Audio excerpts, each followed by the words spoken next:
Hello and welcome back to more AQA AS British History revision. That's Britain 1906 to 1918, and this is Unit 4, Challenges to Liberalism from Abroad. Okay, so this unit is pretty much just what was British sort of foreign policy in the 19th century and why did it change and why did Britain go to war. So first of all, going to go through what was British foreign policy in the 19th century. Basically, their foreign policy was all about maintaining peace and power within their own empire, which is known as Pax Britannia, which is Latin for peace, Britain. Yeah.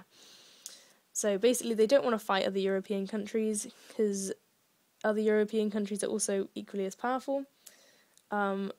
Britain just wants to sort of do their own thing in the corner because their own empire is going pretty well and it's pretty big anyway. So they don't really need to go about conquering or having fights. Like, they just want to stay as they are, and that's known as splendid isolation. At this point, Britain has a very large navy and a very small infantry as well.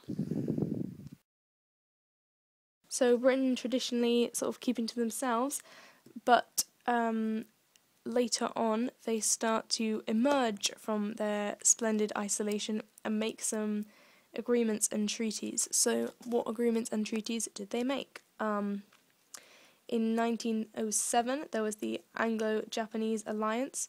This had kind of been a thing since 1902, but it was more about Britain helping out Japan when they were fighting Russia in 1904 and 5. But in 1907, it sort of becomes more about Germany. So, what is it? Britain promised that they will ally with Japan if France and Russia attack Japan together. Yeah, and they do it because both of the countries have interests in being able to trade in Asia. So they don't want, they make sense to pair up. Okay, then in 1904, you have the Entente Cordiale, which is between Britain and France. And it's basically to sort of help France out with the Morocco crisis in Agadir. So, basically, France is trying to, colonise Morocco and expand their empire down there, and Germany is sort of stirring up trouble by saying, oh no, Morocco should be independent, and they take a boat down and sort of put it near the French colonies in Morocco, and it's kind of threatening. So Britain and France pair up. In 1907, again, Britain and Russia have an agreement, another Anglo-Russian agreement, and they agree they're not going to fight over Persia. They're going to sort of unite together instead of fighting over this bit of land in Persia. Then in 1912, there's the Anglo-French Naval Agreement, which is basically they sort of divide the sea around them both up, and they both agree to defend each other and protect each other from Germany. Another thing that happened was the arms race with Germany. So Germany starts to increase its navy, and so Britain, threatened by Germany, builds some dreadnoughts, which are these basically really big ships, and this sort of makes every other ship not really useful, because if Britain have dreadnoughts, then every other boat by comparison is rubbish. So Germany starts building some dreadnoughts. Britain's going to try and make more now because they've rendered all their other ships useless. So it's like an arms race between them. So why did Britain do this? Why did Britain emerge from splendid isolation? So around this sort of period, about 1912-ish, that sort of time, basically everyone in Europe wants to expand their empires. So Japan, Germany, Russia, France, they all want to have bigger empires. But because empires already exist, there isn't a lot of space left to expand into, and this worries Britain because their empire is quite big, but it's very scattered, and they're worried that one of the other countries will expand into one of their colonies and try and take that over. They're especially threatened by Germany. So Germany have got this thing going on called Weltpolitik, which is basically they want an empire. They don't really have one. It's kind of small. They want to expand. So Britain are very threatened by them. Germany is also sort of deliberately stirring up trouble in Morocco, in Agadir. So France is trying to colonise, and Germany is like, Morocco should be independent, and sends its boats down there, and just sort of causing trouble. Britain want to protect trade routes in Asia, and that's an example of their interests are in the balance of power. So they want to keep Europe balanced. No one attacking anyone, no one trying to take land off anyone else, because they're doing pretty well for themselves, so they just want to keep it as it is. So they're trying to prevent Germany and other countries from getting too powerful.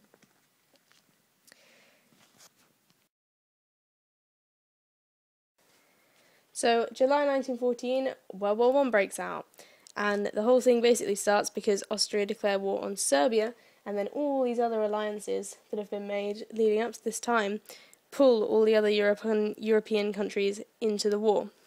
But Britain does not join in until Belgium is threatened. So there's debate over why does Britain join World War I? Why did Britain go to war?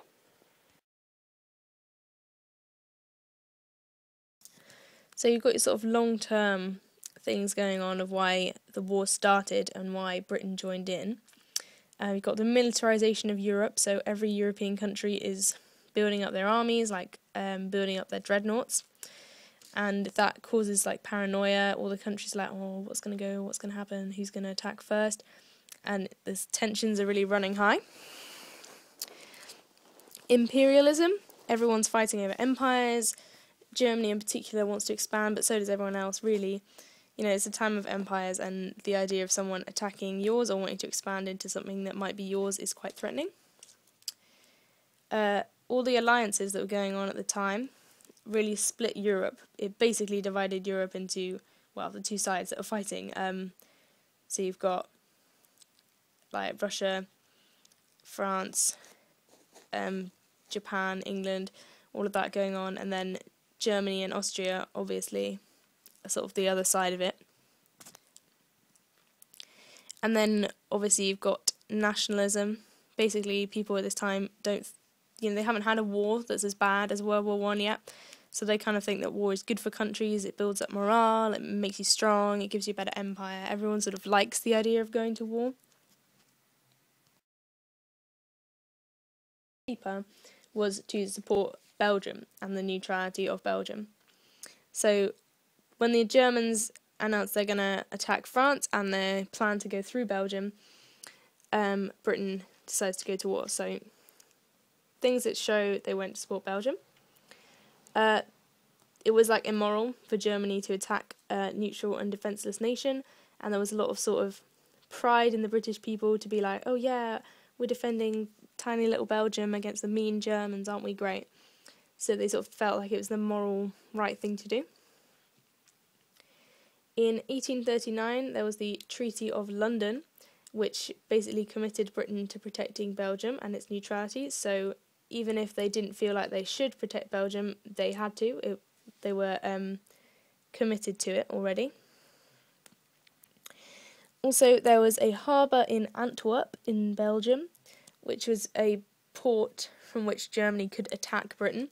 So if Germany got hold of that port, they could very easily use it to send some boats over to Britain, and Britain were threatened by that. So they wanted to stop the Germans getting into Belgium.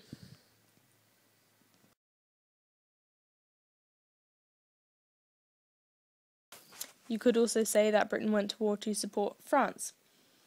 So up to 1914, Britain and France have sort of been having conversations about their military.